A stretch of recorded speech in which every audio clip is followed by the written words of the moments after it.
So మన విజయవాడలో మహాశివరాత్రి అంటే చాలా అద్భుతంగా జరుగుతుంది. ముందుగా మహాశివరాత్రి అందరికీ చాలా పండగ, చాలా అద్భుతంగా జరుపుకోవాలని కోరుకుంటున్నా. సో ఇక్కడ ప్రజలు కూడా ఉన్నారు. సో మహాశివరాత్రి ఎలా జరుగుతుంది? అమ్మ, శివరాత్రి అనగానే అసలు ఏం గుర్తొచ్చిద్దామా? ఫస్ట్ ఆఫ్ ఆల్ మనకి శివరాత్రి అంటే శివుడు గుర్తుకొస్తుంది సార్. ఓకే. మనకి 10 రోజులు శివరాత్రి ఉండగా 10 రోజుల ముందే పేరంటాలు, ఏరబాబు, శివుడి కోసం అభిషేకాలు అవన్నీ సంబరాలు. ఒకవేళ అలా చేసుకోలేకపోతే శివరాత్రి రోజు తీసుకొచ్చి స్నానాలు చేసి అభిషేకాలు అవి చేసుకొని శివుడి గుడికి వెళ్ళి బాగా ఇది అవుతాం. ఫ్యామిలీ మెంబర్స్ తో అందరూ వస్తూ ఉంటారా ఈ శివరాత్రి సెలబ్రేషన్ జరుపుకోవడానికి? అంటే కృష్ణా నదికి వస్తూ ఉంటారా? కుటుంబం మొత్తం, మా కుటుంబం అంటే 28 మంది ఉంటాము.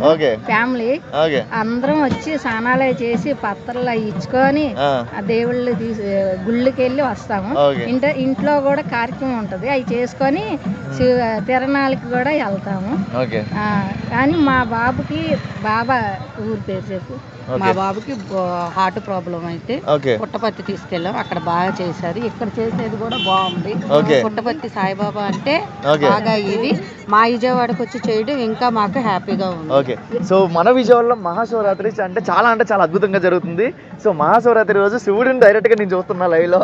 సో మీకు ఎలా అనిపిస్తుంది అమ్మా? శివుడిని తీసుకొచ్చారు కదా, ఎందుకు ఇలా తీసుకొస్తారు బుట్టలో శివుడిని? చూసారు కదా, దగ్గరికి తండి ఒకసారి. సో శివుడిని చూసారు కదా, ఎంత బ్యూటిఫుల్ గా అలంకారం చేసి తీసుకొచ్చారో. మన విజయవాడలో మహాశివరాత్రి అనేది చాలా బ్యూటిఫుల్గా జరుగుతుంది. ఈ మహాశివరాత్రి ప్రజలు ఎలా అనుకుంటున్నారు, ప్రజలు ఏమనుకుంటున్నారు అసలు చెప్పండి అమ్మ, మీరేమనుకుంటున్నారు? మహాశివరాత్రి అంటే సంవత్సరానికి ఒకసారి వచ్చేది కాబట్టి బాగా చేస్తారు. బాగా ఫేమస్ విజయవాడలో బాగా చేయబడుతుంది. చిన్నపిల్లలు పెద్ద పిల్లలు వస్తూ ఉంటారు కృష్ణా నదికి ప్రతి సంవత్సరం వస్తుంటారు. ప్రతి ఒక్కరు వచ్చి స్నానం చేసి గుడికి వెళ్ళి తెల్లవారుజామున ఎన్నింటికి లేసి చేస్తారమ్మా? బేసిక్ అంటే చల్లగా ఉంటాయి నీళ్ళు, చాలా చల్లగా ఉంటాయి. తెల్లవారుజామున 5ంటికి లేస్తారు అంటే 12ంటికి వచ్చి తొలి స్నానం చేసే వాళ్ళు ఉంటారు. నమ్మకం ఉంటది. అది సో నైట్ 12ంటి నుంచి వస్తారు. కృష్ణా నది అంటే మామూలు కాదు, చాలా చల్లగా ఉండిద్ది. ఈ రివర్ లో వచ్చి స్నానం చేయడం అంటే అసలు చాలా గ్రేట్ఫుల్. అసలు మహాశివరాత్రి అంటే శివుని నమ్ముకొని నీళ్ళలోకి వెళ్ళి స్నానం చేసి మళ్ళీ బయటకు వచ్చి వాళ్ళకి కావాల్సిన సౌకర్యాలన్నీ చేసుకుంటూ వస్తారు. సో మహాశివరాత్రి అంటే మామూలుగా ఉండదు కదా. స్నానం అంటే చలి అంటారు కానీ ఏం చలి గిలి ఏమి ఉండదు. ఆ శివయ్య తలుసుకొని దిగితే చలి గిలి ఏమి ఉండదు, చక్కగా బాగుంటది. సో ఈ శివరాత్రి రోజు ఏం కోరుకుంటున్నావు చిన్న? సిగ్గుపడుతుంటాను.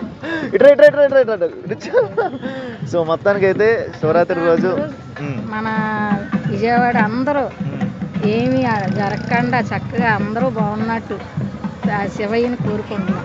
ఓకే. సో మీరు కూడా ఏం కోరుకుంటున్నారమ్మా? శివరాత్రి కదా, సో శివరాత్రి రోజు ఏం కోరుకుంటున్నారు? అందరినీ శుభ్రంగా చూడాలి, దేవుడు సంతోషంగా ఉండాలి, హ్యాపీగా ఉండాలి, అందరికి ఏ బాధలు ఏ కష్టాలు లేకుండా ఈ శివరాత్రి రోజే శుభ్రంగా పోయేటట్టు చూసుకోవాలి. ఓకే. సో చూస్తున్నారు కదా, మన విజయవాడలో శివరాత్రి అంటే చాలా అద్భుతంగా జరుగుతుంది. సో మీరు కూడా డెఫినెట్లీ లొకేషన్కి వచ్చి విజిట్ చేయండి. Thank you.